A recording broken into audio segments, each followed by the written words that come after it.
What's up, guys? New video this week. We're going to be going over how to build the best wrestling stance, and I'm going to show the progression of it, going from beginner to intermediate to advanced to way more advanced, okay? And so if you're wanting to work on your stance, learn how to get a better wrestling stance, this is how I structure it for my youth wrestling club, and this is how I recommend you structure it so you can build your stance from the ground up and stay more defensive and score more. All right, so let's get into it. All right, guys, so the first progression of our stance is going to be just doing it into a wall, okay? So I know this may look a little bit silly, but what this builds in you is the ability to drive into someone while remaining in a good stance. The ability to, you're statically holding a good stance, and this is a good first step to dip your toes into how we hold a good stance, okay? So if I just off rip am having you do partner drills where they're moving you around, snapping you around, trying to stay in a good stance, you're probably not going to get it. You're going to have no context for what even a good stance is supposed to look like. So if we do this static solo drill, pressuring into the wall, working on our stance, then that's a good first step to show you, all right, this is what it looks like. And then off that, we build on that to shadow wrestling, then the partner drill, then the partner drill while clearing, okay? So first step, pressuring into the wall. Now, what are some cues that I want to have, okay? So when I'm here, first things first, I want to be in a relationship with the ground where I can touch, okay? So that's my first thing. If I'm up really tall upright, I know a lot of times jiu-jitsu guys like to wrestle like this, and a lot of times it ends up when they go with someone who's not even a good wrestler, just an okay wrestler, their legs get taken down really easily with like single double leg, okay? So when we're here, I want to be in a good relationship with the ground, and I want my back flat, okay? Additionally, I don't want them to be able to see the logo on my chest, okay? So whatever's on my chest, I don't want to be up here. Again, goes with the relationship with the ground. I don't want them to see what's on my chest. I want my chest to be down, but I don't want to be bent over like this, okay? Where you see my chest is going below my hips. This is bad because this is when we start getting snapped into the ground, okay? So I want a flat back, nice and low, head up, hands out in front, and now here's where we start to move into the drill.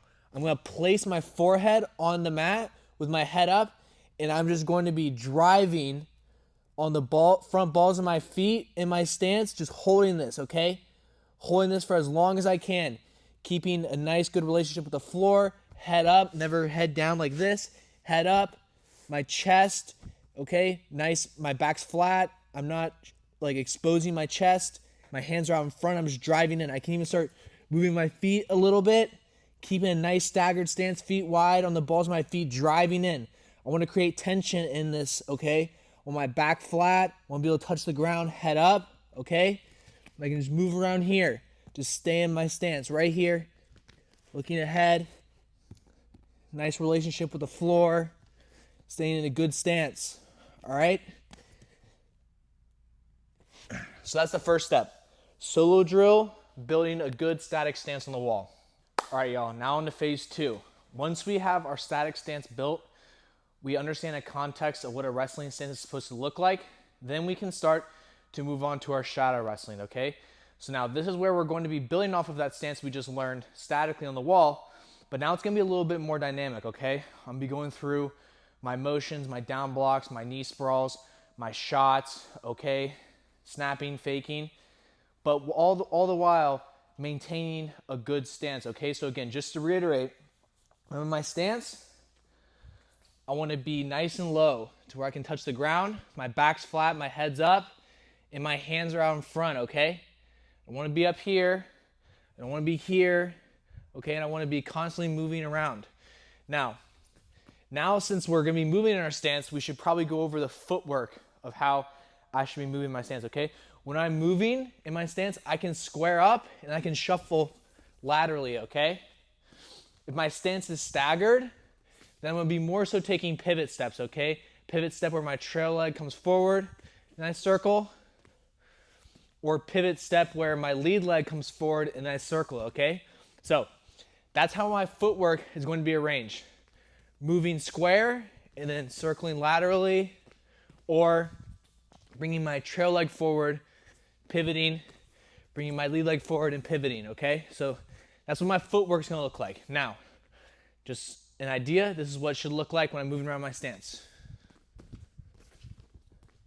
You can start mixing in fakes, but the whole time, I want to have a nice relationship with the ground where I can touch the ground, my head's up, my chest is nice and low, my knees are bent, I'm faking, and I have good footwork the whole time, okay? I don't want to just stand in one spot when I'm shadow wrestling.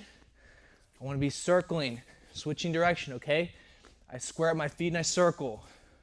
I bring my rear leg forward and I pivot. Bring my lead leg forward and I pivot. Whole time my head's up, my hands are low, and I'm moving in my stance, okay? You don't even have to mix in a lot of down blocks, sprawl shots. As long as you can just move around in your stance, shuffling, while keeping a good fundamental stance, that's a very big step in the right direction, okay? All right, you can kick him here. Now, we'll move on to phase 3, all right? Now, phase 3, now we're starting to introduce live resistance in our stance, okay?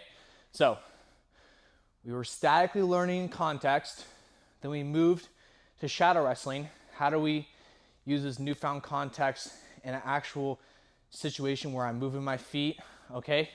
Now, we gotta use the context of the stance, plus we gotta use it while moving, plus against the resistance of my partner who is physically moving me around now, okay? So, the way this will work is, I want my hands behind my back. Now, why is this? Because with my hands out, being able to grab my partner, a lot of times when you're building your stance, you start to rely on these grips to hold your base, okay?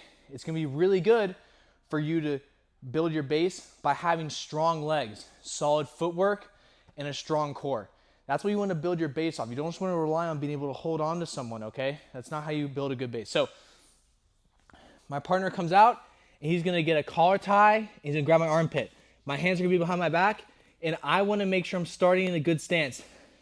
Good stance is knees bent, head up, okay? Making sure my head's up, my knees are bent, and as he's moving me around, I want to be driving into him, and when he snaps, I circle with him, okay? He pushes, he snaps, and I circle with him, okay? I don't want him to snap, and then I go down to the mat, okay? So a problem I see with my youth wrestlers is he'll snap, and then they don't move their feet, and they end up here, okay? When he snaps me, I need to move my feet, okay? I need to circle with the snap, all right? If my head starts getting low here, I need to lower my level so I can bring it back up into him and get in my stance, okay? So as he's moving me around, just try and hold this stance.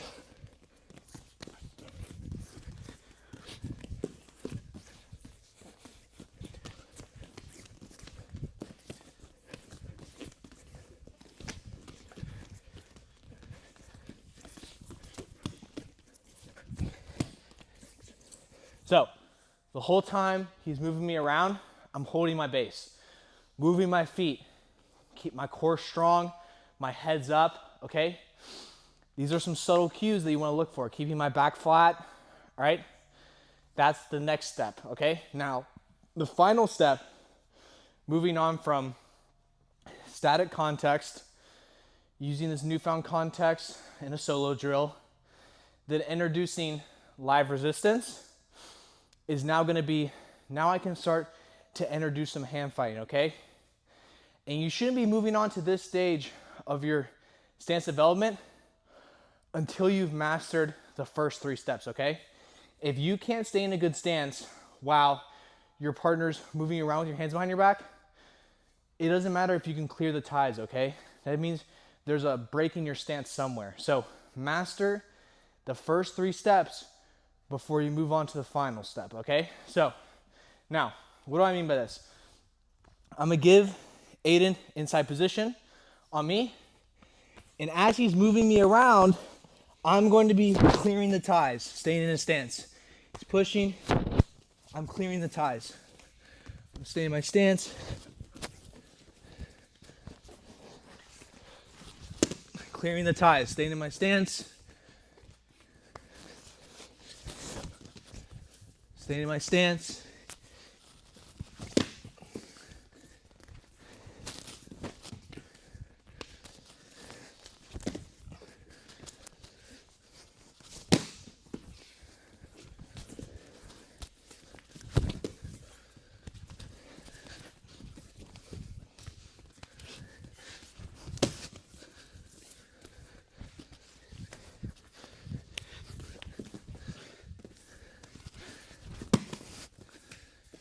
Okay, so now you got the context of how we build this stance. I'm going from learning how to do it statically, learning how to apply it in the solo drill, introducing a partner, and then at the final stage, introducing how we can start using hand fighting and counter offense to hold our stance while we're under the pressure of hand fighting, okay? So, I hope you all enjoyed this video. It's fun for me to make content like this. If you have any other ideas of stuff you'd like me to go over, please drop them in the comments. Make sure you like and subscribe. Do all that. Peace.